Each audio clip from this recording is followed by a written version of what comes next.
اللهم صل على سيدنا محمد يا رب صل وسلم دائما ابدا على حبيبي. بہت معذرت کے ساتھ بہت سے دینداروں کو دیکھا ہے اللاجیکل کام زیادہ کرتے ہیں. ایسا کام کریں گے جس کی کوئی سینس نہیں ہوگی. بولیں گے اصل تو نتیجہ کس کے ہاتھ میں ہے بھائی؟ اللہ کے ہاتھ. الٹے کام کرے گا. ڈاکٹر نے بتایا ہے کہ آپ کا کولیسٹرول لیول اس اسٹیج تک پہنچ چکا ہے, اگر آپ نے پرہیز نہیں کیا تو آپ کسی بھی وقت ایک دھماکے کے ساتھ پھٹ سکتے ہیں. صبح پھر انڈے کھا رہا ہوگا, پراٹھے کھا رہا ہوگا, دیسی گھی پی رہا ہوگا. بھائی موت زندگی تو کس کے ہاتھ میں ہے؟ یہ بے دین لوگ یہ باتیں نہیں کرتے. وہ تو یہی کریں گے ابے بھائی تمیز سے چلو ڈاکٹر. ان کا تو اللہ پر ایمان ہی نہیں ہے نا, ٹھیک ہے نا. میں ان کی تعریف نہیں کر رہا کہ وہ صحیح کرتے ہیں, ان کی سوچ بھی غلط ہے. اس لیے کہ اگر سب کچھ ڈاکٹروں سے ہی ہو رہا ہوتا تو یہ ڈاکٹر جو آپ کو مشورہ دے رہا ہے خود کیوں مر جاتا ہے؟ ٹھیک ہے نا, خود دھماکے سے کیوں. کئی ڈاکٹر ایسے ہیں جو لوگوں کا کولیسٹرول لیول جو ہے نا بالکل بیلنس کرتے کرتے اپنا آؤٹ کر دیا انہوں نے. سب کچھ سیٹ چلتے چلتے بھی. وہ مشہور ہے نا کہ جب انسان کی شامت آتی ہے تو اونٹ پہ بیٹھے ہوئے آدمی کو بھی کتا کاٹ لیتا ہے. حالانکہ کوئی لاجک بنتی نہیں ہے اس کی. لیکن ہم تو اس کے مکلف ہیں کہ ہمارے کام کی لاجک ہونی چاہیے. تو اب کیا ہوتا ہے کہ توندیں بھی نکلی ہوئی ہیں. ایک تو قدرت کی طرف سے پیٹ نکلتا ہے انسان کا, وہ تو اللہ کی طرف سے ہے. وزن بہت سے لوگوں کا بڑا ہوا ہوتا ہے. صحابہ میں بھی بہت سے ایسے تھے جو ان کا ویٹ زیادہ تھا, پیٹ بھی تھا بعض صحابہ کا. وہ قدرت کی طرف سے ہوتا ہے. لیکن اپنی حماقتوں سے پھر بیماریاں آ رہی ہیں, شوگر آ رہی ہے, بلڈ پریشر ہو رہا ہے, کوئی پرہیز نہیں, کوئی کھانے پر کنٹرول ہی نہیں ہے. اللہ کی نعمت ہے اور شکر ادا کرو. اللہ آخر میں شروع میں بسم اللہ پڑھو, آخر میں الحمدللہ لطامہ نہ پڑھو تو کوئی نقصان نہیں ہو. جو صبح یہ دعا پڑھ لے بسم اللہ الذی لا یضر مع اسمہ شیء فی الارض ولا فی السماء وهو السمیع العلیم, حدیث میں آتا ہے شام تک اسے کوئی نقصان نہیں ہوگا. تو یقیناً نہیں ہوگا. لیکن جو اس کا یہ مطلب تھوڑی ہے کہ اب آپ پر جو احتیاطیں واجب تھی وہ بھی آپ کو پتہ ہے اس گلی میں پاگل کتا گھوم رہا ہے, پھر آپ کو میں بسم اللہ الذی لا یضر پڑھ کے گلی سے گزروں گا. اگر کوئی اور گلی نہیں ہے گزرنے کے لیے, ٹھیک ہے نا, پھر تو چلو بھائی کوئی اور آپشن نہیں ہے, تو اب نقصان کا پورا اندیشہ ہے, تو اب میرے پاس کوئی آپشن نہیں ہے, تو چلو نبی نے جو دعا بتائی ہے وہ پڑھوں گا. اللہ کی رحمت سے امید ہے انشاءاللہ میری بچت ہو جائے گی. مجھے گزرنا بھی لازمی ہے اور کتا بھی ادھر ہے اور کوئی میرے پاس آپشن ہے نہیں. لیکن 10 گلیاں اور ہیں, پاگل کتا اس گلی میں ہے, تو آپ 100 دفعہ دعائیں پڑھ کے گزر جائیں تو پھر آپ گزریں گے تو اللہ کی قسم وہ کتا اتنا پاگل نہیں ہوگا جتنے پاگل آپ ہیں. لوگوں کو چاہیے کہ آپ سے بچیں. وہ آپ نے کسی کو کاٹ لیا نا تو کوئی ٹیکا کام نہیں آئے گا. اس پاگل کتے نے کاٹ لیا تو اس کے ٹیکے ہیں. آپ اگر کاٹ لو گے, حقیقت بتا رہا ہوں, وہ نہیں بچے گا پھر, کیونکہ آپ اس سے بڑے پاگل ہو. اس کو تو عقل نہیں ہے نا, آپ میں تو عقل ہے. جو ہمارے جو لوگ دین کی طرف منسوب ہیں وہ دلائل دیتے ہیں معجزوں کی, کرامتوں کے جو واقعات ہوئے. کہتے ہیں 313 کا مقابلہ جب 1000 سے ہو گیا, اس کے کوئی اسباب تھے بدر میں, 313 کو اللہ نے 1000 پر فتح دے دی. بھائی یہ اسباب سے نہیں ہوتا کچھ, ہوتا کس سے ہے؟ اللہ سے ہوتا ہے. 313 دیکھو, نوح علیہ السلام کے دور میں کوئی کشتی مشتی کوئی پانی کہیں بھی نہیں تھا, لیکن اللہ نے کیا کر دیا, کوئی محکمہ موسمیات والوں نے اعلان بھی نہیں کیا تھا بارش ہونے والی ہے, اچانک بادل آئے, پوری قوم تباہ ہو گئی. بھائی اللہ نے جب بچانا ہوگا بچائے گا, جب رکھنا ہوگا رکھے گا. جب مصیبت آئے گی تو اونٹ پہ بھی بیٹھ جائیں گے تو کتا کاٹ لے گا. تو کیا ضرورت ہے کتے سے بچنے کی؟ یہ تو کتا پن ہو گیا نا کہ جو ہے آپ بلا وجہ کتے سے بچنے کی کوشش کر رہے ہو. تو اب اللاجیکل کام, حالانکہ نبی صلی اللہ علیہ وسلم کی سیرت میں معجزات کم ہیں, بہت کم ہیں. آپ کی جو سیرت ہے نا 23 سالہ دور نبوت اٹھا کے دیں گے, ہر کام کے پیچھے کوئی لاجک ہے. گراؤنڈ ریئلٹی کو سامنے رکھا گیا. جہاں لڑنا مفید نہیں تھا وہاں لڑائی کو ٹالا گیا. جہاں لڑنا مفید تھا مگر لڑنے کی طاقت نہیں تھی وہاں بھی جنگ کو ٹالا گیا. بھائی ضروری تو ہے مگر پاور نہیں ہے تو کیسے لڑیں گے؟ سمجھ رہے ہیں کیسے لڑیں گے؟ جہاں لڑائی کے علاوہ کوئی چارہ نہیں تھا کہ بھائی اب کمزور ہیں مگر اگر نہیں لڑے تو اس سے بھی جائیں گے، تو اب مرتا کیا نہ کرتا بھائی، تو وہاں پھر لڑا گیا. یعنی ہر چیز گراؤنڈ ریئلٹی کو دیکھ کر، اسباب کو دیکھ کر ہو رہی ہے، کوئی جذباتی فیصلہ نہیں ہو رہا. ایک گراؤنڈ ریئلٹی ہے کہ جو سردار ہوتا ہے نا قوم کا، بڑا ہوتا ہے، وہ عزت مانگتا ہے کہ نہیں ہے؟ خالد ابن ولید رضی اللہ تعالی عنہ، انہوں نے غزوہ احد میں مسلمانوں کو کتنا بڑا نقصان پہنچایا کہ نہیں پہنچایا؟ ہونا تو یہ چاہیے تھا، ہم اگر ہوتے ہم کہتے کہ یہ بس ہاتھ میں آ جائیں کسی طریقے سے، ان کو تو چھوڑنا ہے ہی نہیں. احد میں جیتی ہوئی جنگ ہارے ہم ان کی وجہ سے. ابو سفیان اور خالد ابن ولید، یہ دو حضرات تھے جن کی وجہ سے مسلمان جیتی ہوئی جنگ ہار گئے، اور نبی کے سگے چچا شہید ہو گئے، 70 بڑے بڑے صحابہ شہید ہو گئے. اور اس میں سب سے بڑا کردار کن کا تھا؟ حضرت ابو سفیان اور حضرت خالد بن ولید کا. تو ہم ہوتے ہم کہتے بھائی ان کو چھوڑنا ایسے ہے جیسے گستاخوں کو معاف کرنا. ہم یہی کہتے ہیں نا، ان کو نہیں چھڑیں گے. پنجاب میں ہوتے تو ہم کہتے چھڑا مر جاؤں گا، چھڑوں گا نہیں چھڑیں گے. لیکن اگر آپ صلی اللہ علیہ وسلم یہ سوچتے کہ یہ تو جہاں ملے ان کو مار دو، تو کیا ہوتا کہ بھائی میرے پاس جو پوری دنیا بھی ابھی ہم نے اسلام کا جھنڈا قائم کرنا ہے، تو ہمارا پاس لڑنے کے لیے لوگ کون ہیں؟ یہی ہے نا قریش کے لوگ. کیا خیال ہے بھائی؟ اتنے افراد کہاں سے لے کر آئیں گے؟ اگر انہی کو سارے ظالموں کو مار ہی دیں گے ہم، تو میرے پاس تو اتنے تھوڑے سے لوگ ہیں لڑنے کے لیے. تو بہتر نہیں ہے کہ ان کو کسی طرح اپنا بنانے کی کوشش کی جائے؟ حالانکہ کتنا بڑا، کیا جذبات ہوں گے، نبی کے سگے چچا کی ٹکڑے پڑے ہوئے ہیں کیسا. لیکن آپ صلی اللہ علیہ وسلم کیا کر رہے ہیں کہ بھائی آپ نے خالد ابن ولید کو پیغام پہنچایا. پتا تھا سردار ہیں یہ، تلوار کی زور سے ان کو اسلام میں لانا مشکل کام ہے. تو آپ صلی اللہ علیہ وسلم نے صلح حدیبیہ کے بعد خالد ابن ولید کو پیغام پہنچایا کہ دیکھو خالد ابن ولید جیسا سمجھدار آدمی ابھی تک اسلام میں داخل نہیں ہوا، یہ ہماری سمجھ میں نہیں آتا. اور فرمائے تم ہمارے پاس آؤ گے تمہیں عہدہ بھی ملے گا، عزت بھی ملے گی. کیونکہ سردار کو یہ ڈر ہوتا ہے کہ اگر میں نے ان کا مذہب قبول کر لیا تو ایسا نہ ہو میری بے عزتی ہو، مجھے تانے ملیں کہ یار ہر آدمی کہے بھائی ٹھیک ہے اسلام تو قبول کر لیا، لیکن نبی کے سگے چچا کا خون سے تو تمہارے ہاتھ رنگین ہوئے ہیں نا، یعنی تمہاری وجہ سے قتل ہوا نا. کسی کوئی اپنے باپ کا حوالہ دے گا کہ میرے باپ کو تم نے مارا، کوئی اپنے بھائی کا حوالہ دے گا میرا بھائی تمہاری وجہ سے، تو ممکن ہے مجھے غلام بنا کے رکھ لیا جائے. اور ایک آدمی جب ایک مقام تک پہنچتا ہے، آرمی میں ایسا ہوتا ہے نا کہ جونیئر کو چیف بنا دیا جائے تو سینئر استعفیٰ دے دیتے ہیں کہ یار جو ہمیں ہمیشہ سلوٹ کرتا رہا اب ہم اس کو کیسے سلوٹ کریں. انسانی فطرت ہے، یہ نیچر ہے. سمجھ رہے کہ نہیں سمجھ رہے بھائی؟ جو ہمیں آج تک سلوٹ کرتا رہا ہے اب ہم اس کو کیسے سلوٹ کریں؟ تو آرمی کے جتنے سینئر آفیسر ہیں اکثر کیا کرتے ہیں؟ ریزائن دے دیتے ہیں. تو یہ انسان کی ایک نیچر ہے. تو نبی صلی اللہ علیہ وسلم کو یہ تھا کہ خالد بن ولید کے ذہن میں یہ خیال آ سکتا ہے، تو آپ نے فرمایا کہ ایسا نہیں ہے.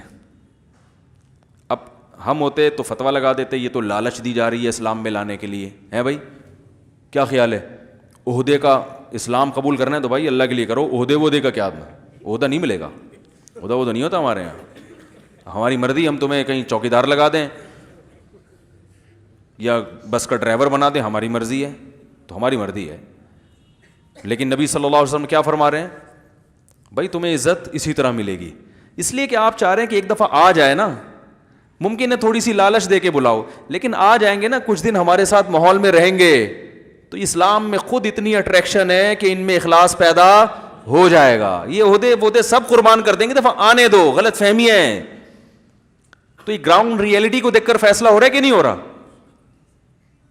اب بتاؤ ہم ہوتے ہم کہتے آنے دو ذرا، کہتے آن دے. تو وہ خالد ابن ولید رضی اللہ تعالیٰ عنہ سے 2 جنگیں ہو چکی ہیں، اس میں وہ ان کو ایمان کی توفیق نہیں ہوئی، اس جملے نے ان کو اسلام کی طرف مائل کر دیا. سردار آدمی تو پھر ایسے ہی ہوتا ہے نا، جو خاندانی سردار ہوتے ہیں وہ ایسے ہی ہوتے ہیں. تو آ گئے، اسلام قبول کیا، ان کو کمانڈر بنا دیا آپ نے. لیکن شروع میں تو کمانڈر، اس کے بعد آپ میں اتنا اخلاص پیدا ہوا ہے کہ آپ کہتے تھے کہ میں ہمیشہ امیر بن کے لڑا ہوں. حضرت عمر نے نا جیسے ہی دور حکومت آیا حضرت خالد ابن ولید کو معزول کر دیا، اور بولا عام سپاہیوں کی طرح لڑو گے امیر نہیں بنو گے. انہوں نے فرمایا کوئی بات نہیں, مزہ آئے گا, پہلے کمانڈر بن کے لڑتا تھا, اب سپاہی بن کے لڑوں گا. کیا خیال ہے؟ ورنہ کسی کمانڈر کو معزول کر دو, سپاہی بنا دو, بڑا غضبناک ہوتا ہے وہ. اور وہ کمانڈر جس کو نبی نے کمانڈر بنایا ہو, وہ کہہ سکتے تھے مجھے محمد صلی اللہ علیہ وسلم نے کمانڈر بنایا, مجھے ابو بکر نے کمانڈر بنایا, اور مجھے سیف اللہ, اللہ کی تلوار کا خطاب دیا, اے عمر قرآن حدیث کی روشنی میں آپ مجھے معزول. کیا خیال ہے؟ قرآن حدیث کی روشنی میں آپ مجھے معزول نہیں کر سکتے. قرآن سے تو یہی پتہ چلتا ہے, حدیث سے تو یہی پتہ چلتا ہے, کیونکہ حدیث میں آتا ہے سیف اللہ, اللہ کی تلوار, اور ہمیشہ آپ نے مجھے کمانڈر بنایا, تو آپ کیسے کر سکتے ہیں یہ کام؟ حضرت عمر نے سب سے پہلا کام ہی یہی کیا, جیسے ہی خلیفہ بنے سب سے پہلے خالد بن ولید کو معزول. لوگوں نے کہا کیوں بھائی؟ کہہ رہے ہیں کوئی غلطی بھی نہیں کی انہوں نے, ویسے ہی کہا لوگ یہ سمجھ رہے ہیں ان کی وجہ سے فتح ہو رہی ہے, اسلام کی طرف تو اب لوگوں کی توجہ جائے نہیں, شخصیت پرستی آ رہی ہے, شخصیت پرستی برداشت نہیں ہوگی, معزول کیا ان کو. تو یہ اخلاص پیدا ہوا نا خالد بن ولید, ورنہ کمانڈر جو اتنے عرصے سے رہا وہ اس کو عام سپاہی بنا کے لڑانا آسان نہیں ہوتا. تو ہم نبی کی سیرت میں دیکھتے ہیں ہر کام ایک سوچ کے ہو رہا ہے, ایک طریقے سے ہو رہا ہے. تو آگے ہم دیکھتے ہیں رسول اللہ صلی اللہ علیہ وسلم نے جو سفیر بنائے ہیں مختلف ملکوں میں بھیجنے کے لیے, ان سفیروں میں آپ نے یہ نہیں کہا کہ جس کو چاہے اٹھا کے بھیج دو. مدد کہاں سے آئے گی؟ بادشاہ کے دل کو نرم کرنا کس کا کام ہے؟ اللہ کا کام ہے. یہاں دعا مانگوں گا میں, جس کو چاہو بھیج دو. نا, جتنے سفیر آپ نے ملکوں میں بھیجے ہیں نا بادشاہوں سے بات کرنے کے لیے, ان کی پرسنالٹی کو بھی بہت دیکھا گیا ہے کہ وہ قداور تھے, خوبصورت تھے, بلیغ تھے, بات کرنا جانتے تھے. اب کسی ایسے شخص کو سفیر بنا کے بھیج دیا جائے کہ وہ بولنا کچھ چاہ رہا ہے, نکل اس کے منہ سے کچھ اور رہا ہے, یا گھبرا رہا ہے وہاں جا کے, تو کتنی اچھی دعوت ہو, کیسی ہی زبردست حق ہو, لیکن اس کو پیش کیسے کرنا ہے اس کا بھی بڑا اثر پڑتا ہے. دیکھو آپ کے یہاں کوئی مہمان آیا, آپ نے ایسا خاندانی کھانا بنایا کہ وہ ڈش آپ کے گھر میں بہت ہی خاص مہمانوں کے یہاں پکتی ہے, لیکن اس کو شاپر میں ڈال کے آپ نے دے دیا مہمان کو.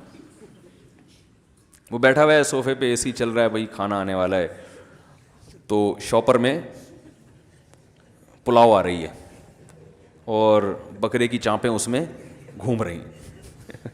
آپ کہتے ہیں یہ کیا ہے؟ بولیں بھائی اس کو کھا کے دیکھو, مزہ نہ ہے, پیسے واپس. وہ کھائے گا, وہ کہے گا میں کیا کہ لنگر کسی مزار پہ بیٹھا ہوں لنگر کے لیے. جتنی بھی مزے کی چیز ہو بھائی پیش تو تمیز سے کرو نا اس کو.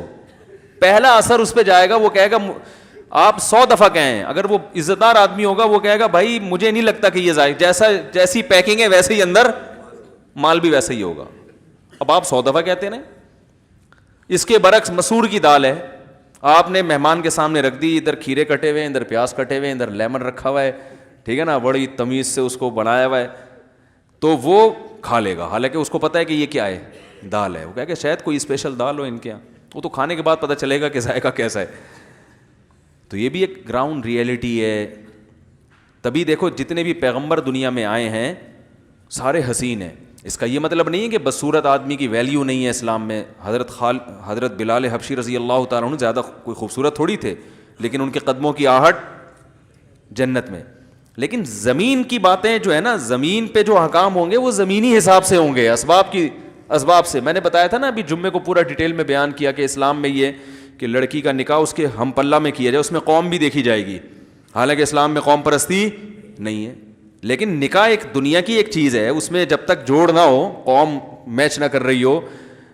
قوم میچ کا مطلب یہ نہیں کہ غیر قوم میں, ایسی قوم جو اس کے یعنی خاندانی روایات کی وجہ سے ایک اس کے ہم پلہ سمجھی جاتی ہو, تاکہ عورت کو یہ احساس نہ ہو کہ میرا شوہر جو ہے وہ مجھ سے دنیاوی معاملات میں کمتر ہے, تو وہ پھر اس کی اطاعت نہیں کرے گی. تو دنیا کے حکام ہیں یہ. تو رسول اللہ صلی اللہ علیہ وسلم نے یہ جو بڑے سفیر تھے نا, دحیہ کلبی رضی اللہ عنہ, یہ سفیر تھے, ملکوں میں جاتے تھے بادشاہوں سے بات کرنے, اثر پڑتا تھا. پہلا امپریشن بادشاہ کے سامنے, بھائی یعنی ہٹو بچوں, ٹھیک ہے نا. تو یہ اتنے خوبصورت تھے جن کو نبی نے ملکوں میں بھیجا تھا سفیر بنا کے. اتنے خوبصورت, آپ نے یہ تو سنا ہوگا نا کہ جو کوئی بہت خوبصورت عورت ہو فتنے کا سبب بنتی ہے, پردے کا حکم دیا ہے نا اس کو. مرد کو پردے کا حکم کبھی سنا آپ نے؟ حضرت دحیہ کلبی پر حضرت عمر نے مدینہ میں داخلے پر پابندی لگا دی تھی کہ عورتیں فتنے میں پڑ رہی ہیں ان کی وجہ سے. اور بعض روایت میں آتا ہے چہرہ ڈھانپ کے آیا کرتے تھے, چہرہ کھولنے کی اجازت نہیں تھی. تو ایسی پرسنالٹی جب روم اور فارس کے بادشاہ کے سامنے جا کے کھڑی ہوگی تو بادشاہ تھر تھر کانپے گا, بولے گا بھائی آسان نہیں ہے ان سے بات کرنا. تو یہ ساری چیزیں ہیں جو رسول اللہ صلی اللہ علیہ وسلم نے دیکھ کر, آپ صلی اللہ علیہ وسلم نے عرب کے سرداروں کو عزت دی. دوسرے تھے ابو سفیان, ان کو بھی فتح مکہ, وہ تو آخری دم تک اسلام کی مخالفت کرتے رہے ہیں, لیکن نبی آخری دم تک کوشش میں رہے کہ ان کا اسلام میں لانا بہت ضروری ہے. ان کی بیٹی سے نکاح بھی کیا آپ نے, اس میں بھی ایک حکمت یہ تھی کہ تاکہ ان سے میری دشمنی کم ہو جائے. اب آپ یہ کہتے ہیں نہیں بھائی انہوں نے ہمارا اتنا نقصان پہنچایا, یہ تو ان کی بیٹی سے میں نکاح کروں, اپنے دشمن کی بیٹی سے نکاح, وہ بھی بیوہ اور بچوں والی بیٹی.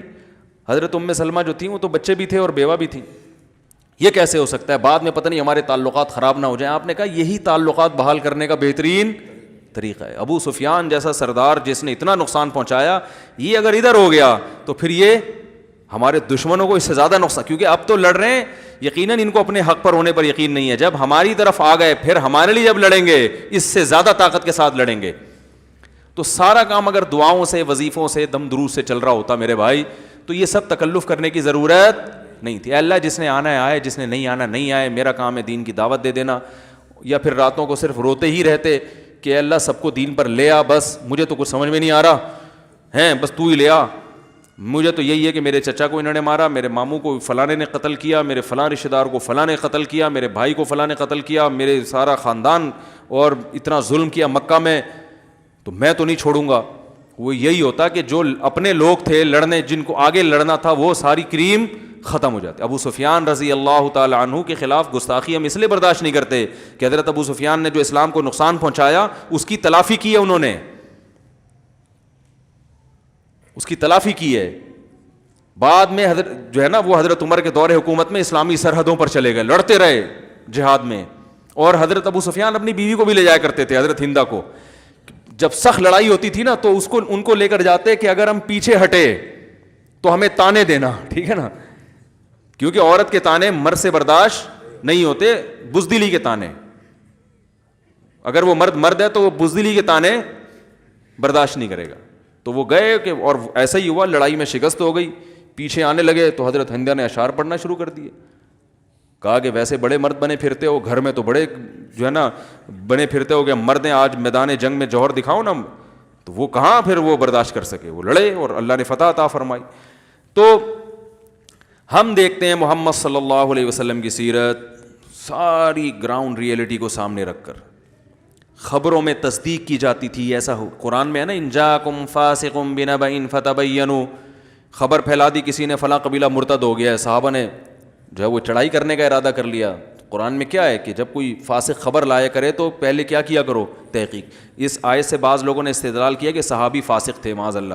اس کا میں ایک علمی جواب دے چکا ہوں کہ یہاں اصطلاحی فاسق مراد نہیں ہے. اس سے کیا مراد ہے, اگر میں نے ابھی اس کا جواب دینا شروع کر دیا نا تو وہ پورا موضوع چینج ہو جائے گا. تو یہ کیوں فاسق کہا گیا ان کو, اس کی وجہ کیا ہے, اور یہ قرآن کے مزاج سے جو لوگ واقف ہیں وہ یہ جانتے ہیں. تو اس کا پھر میں کسی اور موقع پر سوال کا جواب میں انشاءاللہ دوں گا. تو قرآن نے کیا کہا کہ بھئی اڑتی ہوئی خبروں پہ یقین نہ کیا کرو. تو یہ بھی وجہ ہے جس کی وجہ سے دینداروں کو کیا کہا جاتا ہے, دقیانوس. اب آج کل لوگ پبلک کیا کر رہی ہے, گراؤنڈ ریئلٹی کو بالکل بھی نہیں دیکھتے. بچوں کی تعلیم کا کوئی سوچا ہوا نہیں ہوتا ہے بھائی, بچوں کی تربیت کی کوئی فکر نہیں ہے. بچے پیدا کرنے کے بارے میں ہمارا بیان تفصیل سے سنا ہوا ہوتا ہے بھائی, کہ بچے نسل بڑھانا اسلام میں کیا ہے, پسندیدہ ہے. تربیت سے متعلق بیان سنا نہیں ہوتا. دوسری بات کیا ہے کہ بچوں کی صحت کے حوالے سے کوئی فکر نہیں ہوتی, توکل پہ چل رہے ہوتے ہیں, شادی بیاہ میں استخارے نکال رہے ہوتے ہیں. اچھا رشتے آتے نہیں ہیں, اچھے آ گئے, استخارے کی بھینٹ چڑھا دیا اس کو. حقیقت اچھا والا رشتہ آیا ہوا تھا, اماں نے استخارہ نکالا, وہ اس میں نیگیٹو آ رہا ہے, بہترین رشتے کا بیڑا غرق کر دیا. اور ایک کیا بولوں, ایک میں کیا بولوں اس کے لیے، اب مسجد میں مناسب نہیں ہے کہ، لیکن اس سے ہلکا لفظ اگر میں بولوں گا تو مزہ نہیں آئے گا. کوئی آڑا ترچھا جو رشتہ ہوتا ہے وہ بتاؤ ساری زندگی کے لیے عذاب جان بنتا ہے کہ نہیں بنتا؟ ساری زندگی کے لیے، کیونکہ استخارے میں آیا تھا. مکھنچو کے حوالے کر دیا. بہت ہلکا لفظ ہے مکھنچو، بہت ہلکا لفظ ہے، تو وہ کس کے حوالے کر دی؟ مکھنچو، کیونکہ استخارے میں ہاں آیا تھا. او بھائی یہ کون سا استخارہ ہے؟ خود محمد صلی اللہ علیہ وسلم نے کس نے استخارے نکالے اپنی شادیوں میں؟ یہ کہاں سے نکالا آپ لوگوں نے استخارہ؟ بھائی استخارہ تو دعا ہے، اللہ بہتر ہے تو مقدر کر دے، بہتر نہیں ہے تو میرے دماغ کو یہاں سے ہٹا دے. کرنا تو وہی ہے جو کھوپڑی میں آ رہا ہے. جب ایک رشتہ پسند آ گیا اس کا مطلب کھوپڑی میں آ گیا نا. استخارے کے بعد کچھ بھی نہیں ہوگا، بس اللہ کی مدد شامل حال ہو جائے گی. کرنا پھر بھی وہی ہے جو ایک صاحب نے کہا استخارے کے بعد اگر دماغ میں آئے کہ کرو تو کرنا ہے. میں نے کہا استخارے سے پہلے بھی اگر دماغ میں آئے کہ کرو تو کرنا ہے، استخارے کے بعد بھی دماغ میں آئے کرو تو کرنا ہے، کیونکہ اس سے بڑا دنیا میں بیوقوف کوئی ہے نہیں جس کے دماغ میں آ رہا ہو کرو اور پھر بھی نہیں کر رہا ہو. دماغ جو اللہ نے رکھا ہے وہ آرڈر دینے کے لیے. دماغ کام کرتا نہیں ہے، کرتے ہاتھ پاؤں ہیں. زبان کام کرتی ہاتھ پاؤں، دماغ صرف سمجھاتا ہے کہ کرو یا نہیں کرو، بس یہ. تو استخارے سے کیا ہوگا کہ اللہ کی مدد شامل حال ہو جائے گی، اور کچھ نہیں ہے.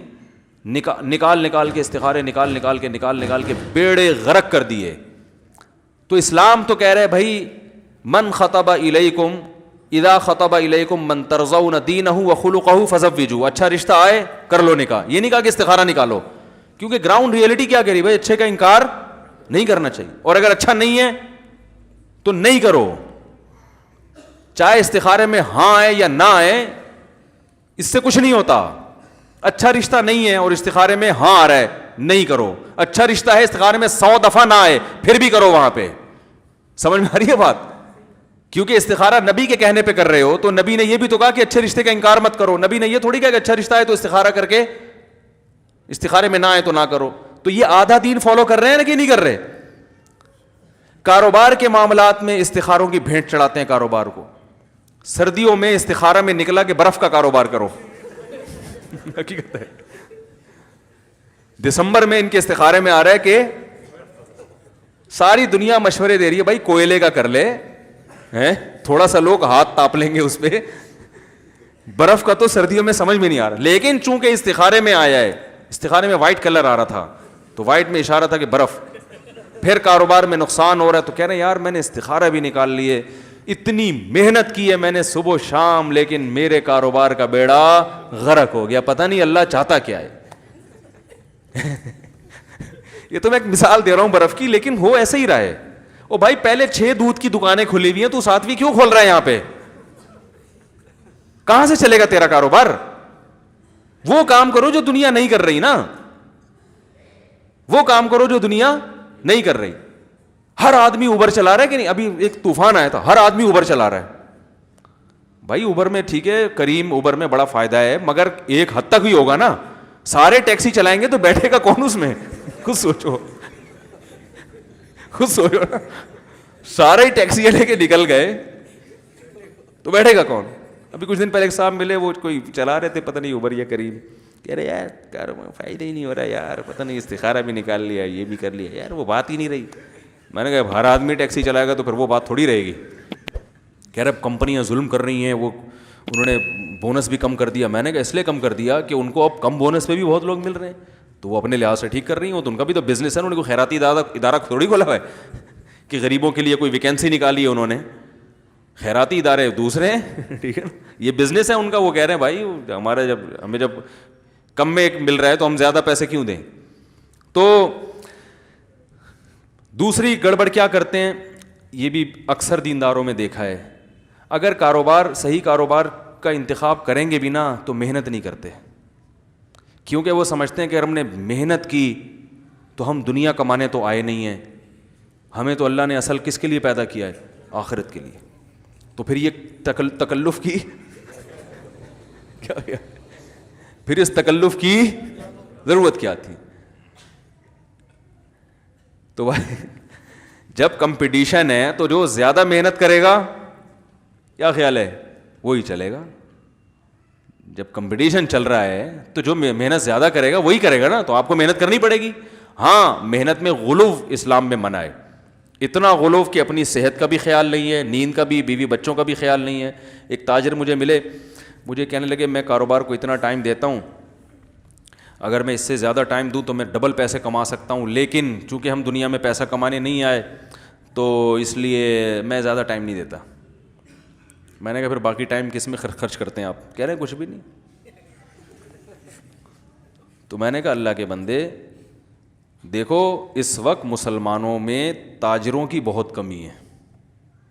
اگر یہ پیسہ مسلمانوں کے پاس آپ کے ڈبل پیسے ہو رہے ہیں تو قوم کے لیے کر لو میرے بھائی.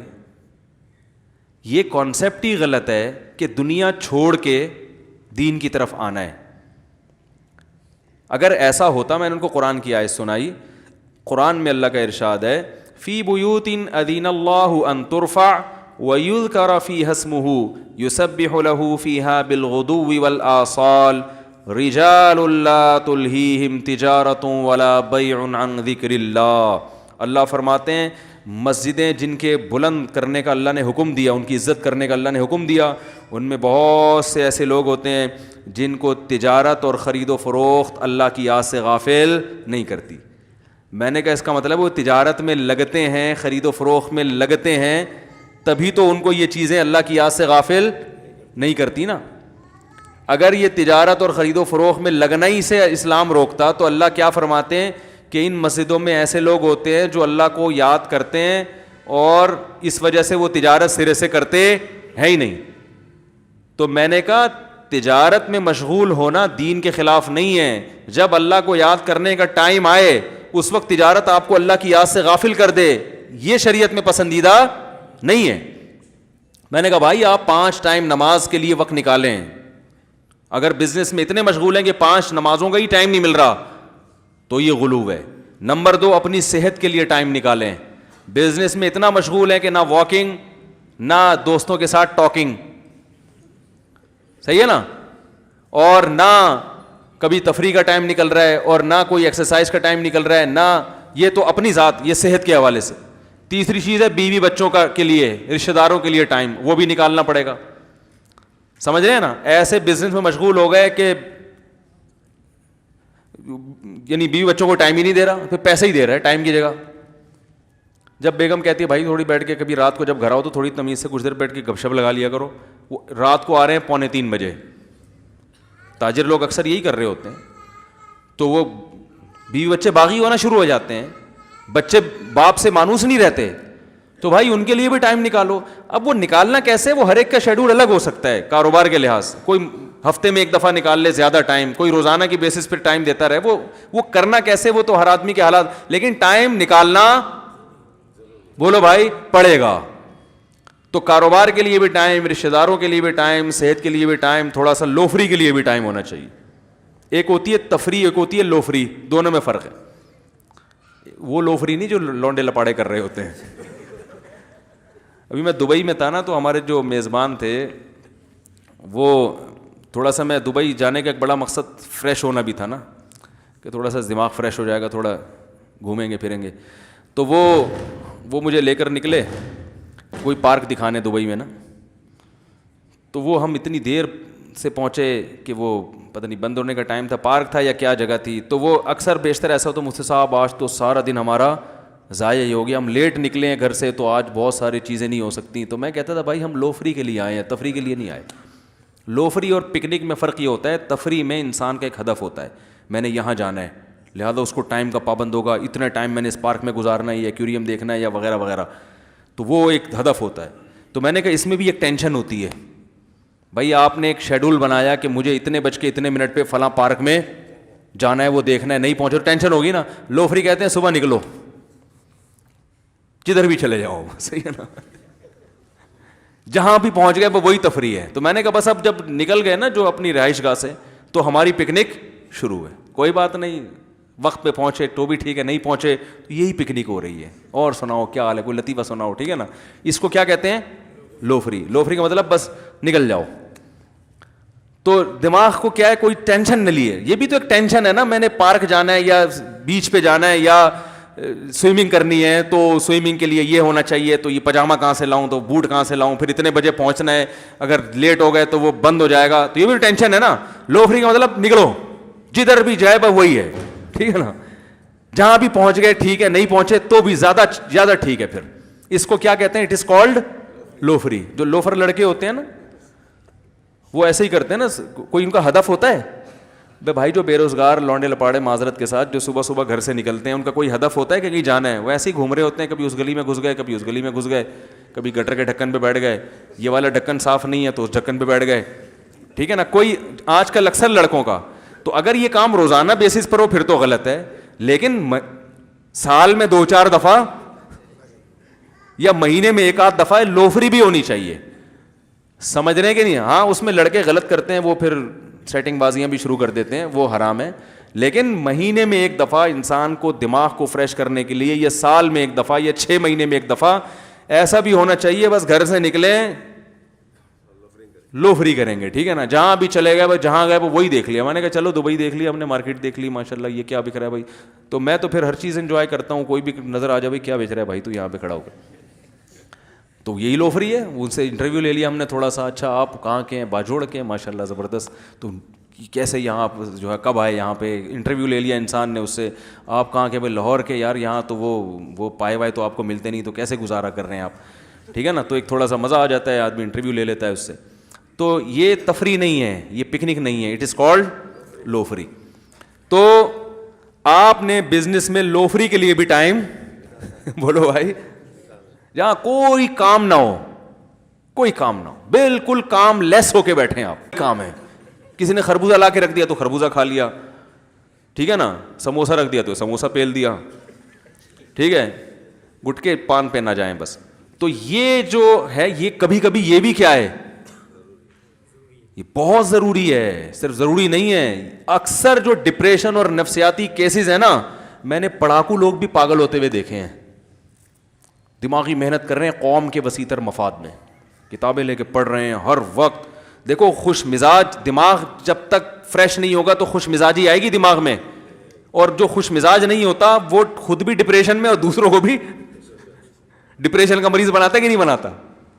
تو میں نے دیکھے بہت سے پڑھے لکھے لوگ جو قوم کے وسیع تر مفاد میں اپنے مستقبل کو بنانے میں ہر وقت ایک روٹین پہ چلتے چلتے سیٹنگ اوپر کی کیا ہو گئی, آؤٹ ہو.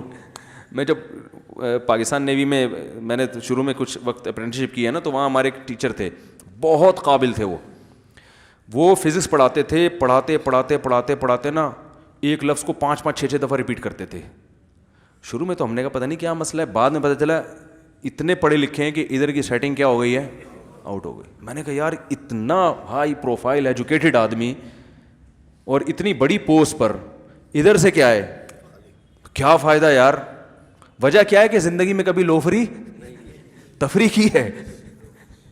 تفریح تو بعض دفعہ خود ایک ٹینشن بن جاتی ہے. اب آپ کو پتہ ہے کہ ایک پارک جانا ہے, آپ نے وہاں بچوں کو لے کے پہنچے, وہ بند ہو گیا یا کھلا ہے, لیکن پتہ چلا جو ٹکٹ بہت مہنگا ہے, تو یہ پارک ٹینشن دے, یہ تفریح ٹینشن دے گی نا آپ کو, کیا خیال ہے. تو اس لیے ہم نے تفریح سے اوپر کی چیز نکالی ہے, حلال لوفری. اس میں لوفری کا لفظ چونکہ غلط معنی میں استعمال ہوتا ہے, کیونکہ وہ پھر وہ اس میں ناجائز تو ناجائز ہی ہوتا ہے نا, تو اس کو جائز لوفری آپ کہہ سکتے ہیں. تو کاروبار میں صحت کو ٹائم دیا, سمجھ رہے ہو, بیوی بچوں کو ٹائم دیا, والدین کو, یہ سب کیسے دینا ہے یہ اپنے بزنس کے حساب سے. اور پھر جو کچھ وقت دین کی تبلیغ کے لیے بھی تھوڑا سا ٹائم, چاہے مہینے میں 1 دفعہ, ہفتے میں 1 دفعہ, علماء کے بیانات سننے کے لیے بھی, علم کے لیے بھی. وہ ساری چیزیں آدمی جب تمیز سے بیٹھتا ہے نا, ڈائری لے کے, کاپی پینسل لے کے, تو سب چیزیں اس کو, ہم تو بیٹھتے ہی نہیں نا تمیز سے, سوچتے ہی نہیں ہے. لائف جو کاروبار میں گھسا ہوا ہے تو گھستا چلا جا رہا ہے, جو بیٹھا ہوا ہے سست بن کے, وہ سست ساری صبح شام سونے میں گزر جاتے ہیں اس کے. تو کبھی کاپی پینسل لے کے بیٹھیں, اپنی لائف کو تھوڑا سا مینیج کریں. تو اس میں شیطان سب سے بڑا وسوسہ کیا دیکھو, یار جب ٹائم اتنی وہ ہو جائے گا نا, ایک ٹائم باؤنڈ زندگی ہو, تو ہم تو اسٹریس میں جائیں گے.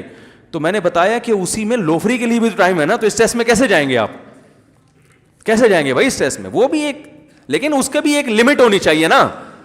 اب دیکھو ہم 1 ہفتہ دبئی لوفری کر کے آ گئے, اب یہ دوبارہ تھوڑی جا رہے ہیں, مجھے لوگ تو اب بھی بلا رہے ہیں, مختلف ملکوں سے دعوت. میں بھائی میں نے کہا یار میں نے گھر میں بھی بیٹھنا ہے, ابھی بھی دعوت آئی ہوئی ہے ایک دوسرے کنٹری سے, تو میں نہیں جا رہا. میں نے کہا بھائی میرا مدرسہ بھی ہے, وہاں میں نے پڑھانا ہے, مدرسے والوں نے نکال دیا ہے.